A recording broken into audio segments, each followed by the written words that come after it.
Subdural haematoma అని ఉంటుంది ఒక కండిషన్. అంటే బ్రెయిన్ పొరల పైన బ్రెయిన్ మీద బ్లీడింగ్ అవుతుంది. ఇలాంటి వాళ్ళకి చాలా పెద్దగా ఉంది క్లాట్ అనుకోండి, ఫస్ట్ 4 అవర్స్లో కనుక మనం డయాగ్నోస్ చేసి పేషెంట్ని స్టెబిలైజ్ చేసి చేయగలిగితే వాళ్ళకి సక్సెస్ రేట్స్ అనేవి బాగుంటాయి. అంటే వాళ్ళ కండిషన్ ఒకవేళ మోడరేట్ హెడ్ ఇంజరీ ఉంది, వాళ్ళకి మనం సర్జరీ చేసామనుకోండి, success rates are very good. After 4 hours తర్వాత చేస్తే సక్సెస్ రేట్స్ అనేది డ్రాస్టిక్గా తగ్గిపోతుంది. అది especially in case of subdural haematomas.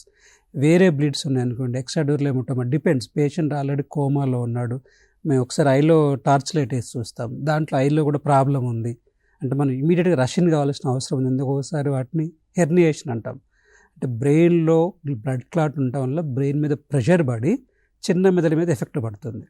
So అలాంటప్పుడు పేషెంట్ కోమాలో ఉంటాడు, స్టూపరోజ్ ఉంటాడు, దాంతోపాటు పల్స్ మీరు అన్నట్టు హార్ట్ మీద కూడా ఎఫెక్ట్ పడేసి పల్స్ రేట్ తగ్గుతుంది. సో 60 వరకు కూడా ఒకసారి 50 వరకు కూడా వెళ్ళే అవకాశం ఉంటుంది. సో అలాంటప్పుడు that is we have to rush in. Extradural haematomas we cannot wait, అంటే there is something is going wrong, we have to rush in as early as possible. We have to go in and we have to operate. So అలాంటప్పుడు clot మనం తొందరగా తీయగలిగితే మెదడులో pressure తగ్గి, అంటే చిన్న మెదడులో pressure తగ్గి, సో పేషెంట్ ఇంప్రూవ్మెంట్ అయ్యే అవకాశం ఉంటుంది.